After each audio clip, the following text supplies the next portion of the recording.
السلام علیکم ورحمۃ اللہ وبرکاتہ۔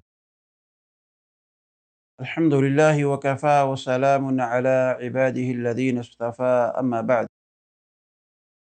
محترم ناظرین کرام اور عزیز ساتھیوں، اللہ رب العالمین کی تعریف و توصیف اور اس کی حمد و ثنا کے بعد پیارے حبیب صلی اللہ علیہ وسلم کی ذات گرامی پر بے شمار اور لاکھوں درود و سلام نازل ہو۔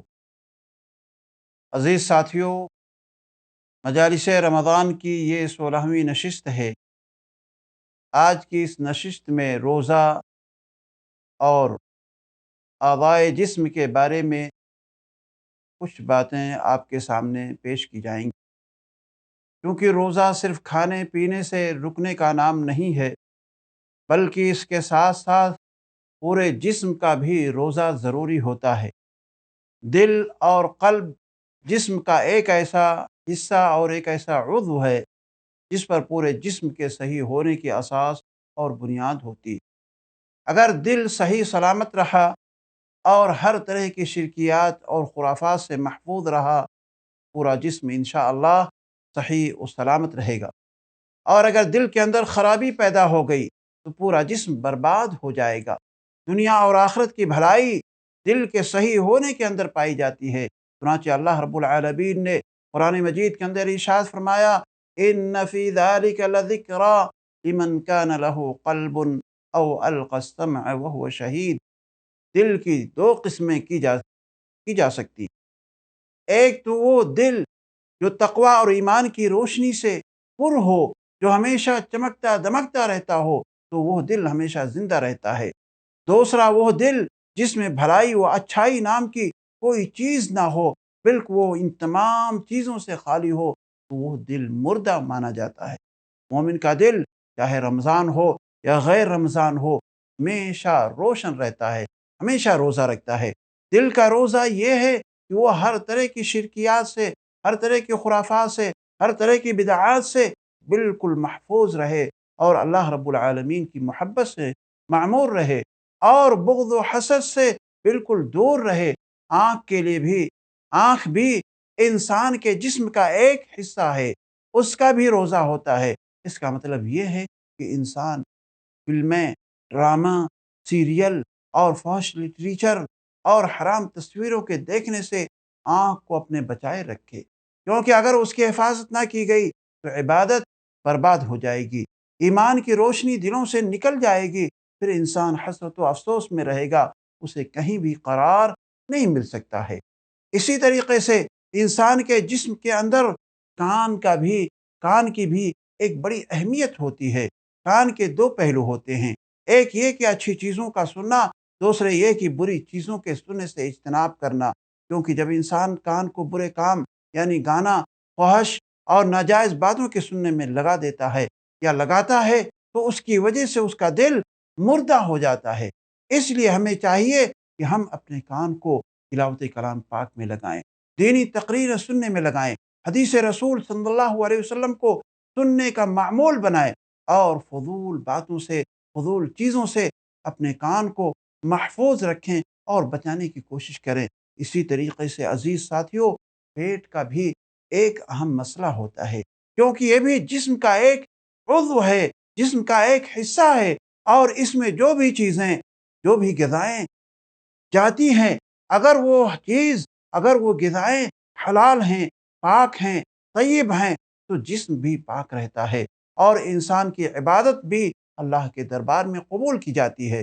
اور اگر پیٹ میں جانے والی چیزیں ناپاک ہیں، حرام طریقے سے آئی ہوئی ہیں، تو ایسی صورت میں پورا جسم ناپاک ہو جاتا ہے اور انسان کی ساری عبادت برباد ہو جاتی ہے، اللہ کے دربار سے رد کر دی جاتی ہے۔ انسان کے جسم کے اندر ایک زبان بھی ہے اور زبان کا کردار بڑا اہم ہوتا ہے اور اس کی بے شمار ذمہ داریاں ہوتی ہیں، لیکن اس کی سب سے بڑی اور سب سے اہم ذمہ داری یہ ہے کہ اس زبان کو حرام چیزوں سے اور فضول باتوں سے بالکل محفوظ رکھا جائے، جھوٹ سے اسے بچایا جائے۔ اسی میں عظیم بھلائی اور دنیا اور آخرت کی کامیابی کا راز ہے۔ زبان ہی انسان کو بام ثریا تک پہنچا سکتی ہے اور اسی طرح سے غار ذلت میں بھی یہ زبان ڈال سکتی ہے۔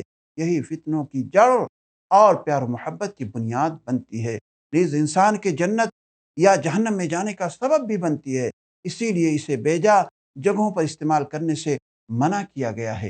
اللہ رب العالمین کا ارشاد ہے، ما یلفظ من قول الا لدیہ رقیب عتید، منہ سے کوئی لفظ، یعنی انسان کے لیے کہا گیا ہے کہ کوئی بھی لفظ نہ نکالے مگر اس کے پاس ایک نگہبان تیار رہتا ہے، یعنی اگر آپ نے اوں کہہ دیا یا کوئی لفظ نکالا، فوراً وہ لفظ لکھنے کے لیے وہاں پر نگہبان تیار ہیں، فرشتے تیار ہیں، وہ ساری کی ساری چیزیں لکھتے رہتے ہیں۔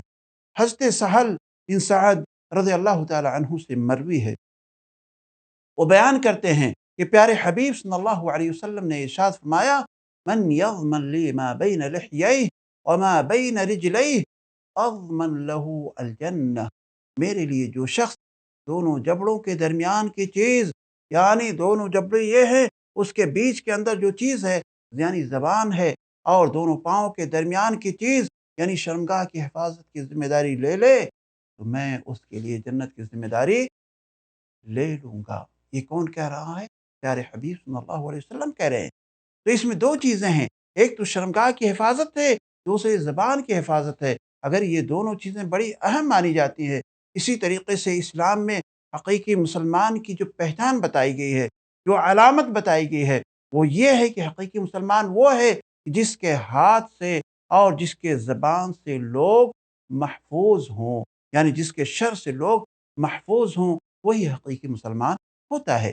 چنانچہ اللہ کے نبی صلی اللہ علیہ وسلم سے حضرت ابو موسیٰ اشعری رضی اللہ تعالی عنہ پوچھتے ہیں کہ میں نے کہا، اے اللہ کے نبی صلی اللہ علیہ وسلم، ای الاسلام افضل؟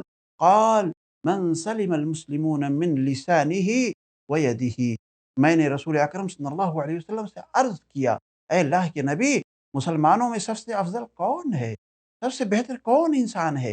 آپ صلی اللہ علیہ وسلم نے ارشاد فرمایا، وہ مسلمان جس کی زبان سے اور جس کے ہاتھ سے لوگ محفوظ رہیں، وہی شخص سب سے افضل ہے۔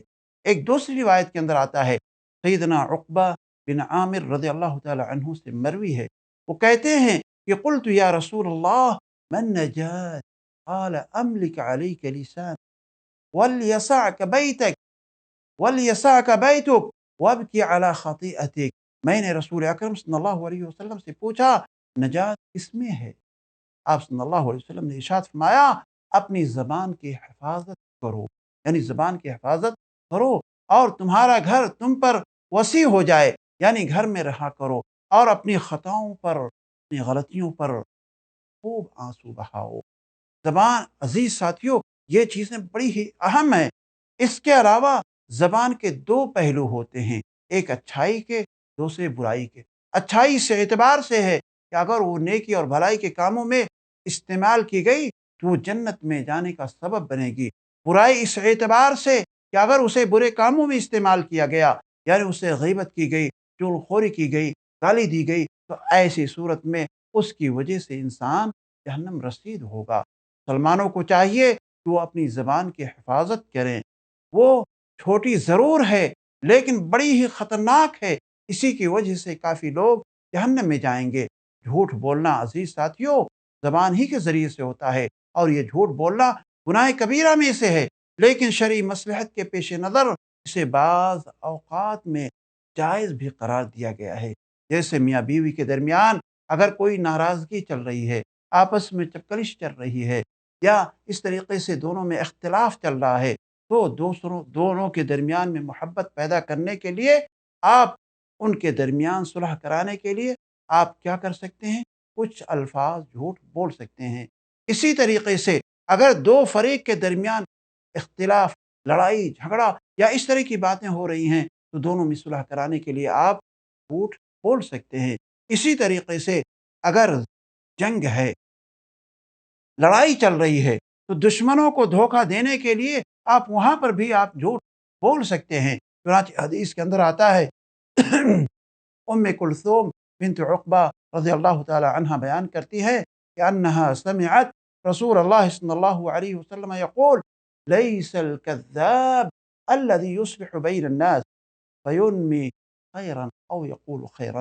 میں نے پیارے حبیب صلی اللہ علیہ وسلم کو ارشاد فرماتے ہوئے سنا کہ وہ آدمی جھوٹا نہیں ہے جو لوگوں میں باہم صلح کرانے کی کوشش کرے اور اس کے لیے کسی اچھی بات کی چگلی کھائے یا اسی سلسلے کی اور کوئی اچھی بات کہہ دے۔ ایک مسلم کی روایت کے اندر اتنا زیادہ کیا گیا ہے، وہ یہ ہے کہ وَلَمْ أَسْمَعْ يُرَخِّصُ فِي شَيْءٍ مِّمَّا يَقُولُ النَّاسُ كَذِبٌ إِلَّا فِي ثَلَاث، يعني الحق والإصلاح بين الناس وحديث الرجل امرأته وحديث المرأة زوجها۔ یعنی مسلم کی روایت میں یہ اتنا اضافہ ہے، میں نے نہیں سنا کہ آپ صلی اللہ علیہ وسلم نے 3 باتوں کے علاوہ کسی اور بات میں جھوٹ کی اجازت دی ہو۔ ایک تو لڑائی ہے، دوسرے لوگوں کے مابین صلح کرانا ہے، اور تیسرے میاں بیوی کی باہم گفتگو کے اندر اگر کوئی بات ہے تو اس بات کو ختم کرنے کے لیے ان کے درمیان بات کی جا سکتی ہے۔ عزیز ساتھیوں، آج معاشرے میں اکثر و بیشتر لوگ مجلسوں میں لوگوں کو ہنسنے ہنسانے کے لیے جھوٹ کا پلندہ باندھتے ہیں اور طرح طرح کی من گھڑت روایات اور لطیفے پیش کرتے ہیں تاکہ مجلس کو گرمائیں اور لوگوں سے داد و دہش حاصل کریں۔ یہ سراسر حرام اور گناہ کبیرہ میں سے ہے، جیسا کہ حدیث کے اندر آتا ہے کہ بحز بن حکیم رحمہ اللہ کہتے ہیں کہ مجھ سے میرے والد نے اپنے والد سے روایت کی ہے، سمعت رسول اللہ صلی اللہ علیہ وسلم یقول ویل للذی یحدث بالحدیث لیضحک به القوم فیکذب ویل لہ۔ میں نے رسول اکرم صلی اللہ علیہ وسلم سے سنا، آپ فرما رہے تھے اس شخص کے لیے ہلاکت ہے، اس شخص کے لیے ہلاکت ہے، اس شخص کے لیے ہلاکت ہے جو اس غرض سے جھوٹ بولے کہ اس سے لوگ ہنسیں، یعنی ہنسنے ہنسانے کے لیے مجمع جمع کر کے ایک میٹنگ بٹھا کر کے ایک مجلس بٹھا کر کے لوگوں کے سامنے اس طرح کی باتیں کرنا، یہ کسی طریقے سے صحیح نہیں ہے۔ ایسے اشخاص کے لیے بڑی ہلاکت اور بہت ہی سخت وعید پیارے حبیب صلی اللہ علیہ وسلم کی طرف سے آئی ہوئی ہے۔ ہم اللہ رب العالمین سے دعا کرتے ہیں کہ ہم اس مبارک مہینے کے اندر اپنی زبان کی حفاظت کریں، اپنی زبان سے انہی الفاظ کو ادا کرنے کی کوشش کریں جو اسلامی الفاظ ہوں، جو اچھے الفاظ ہوں اور بہتر الفاظ ہوں۔ ہم اپنے جسم کان کو، اپنی زبان کو، اپنے تمام جسم کے تمام اعضاء کو بالکل روزہ رکھوائیں تاکہ ہمارا جو اصلی روزہ ہے اس کے ساتھ ہمارا روزہ بالکل قبول ہو جائے۔ اللہ رب العالمین ہمیں اور آپ کو ان باتوں پر عمل کرنے کی توفیق عطا فرمائے۔ وآخر دعوانا ان الحمد للہ رب العالمین۔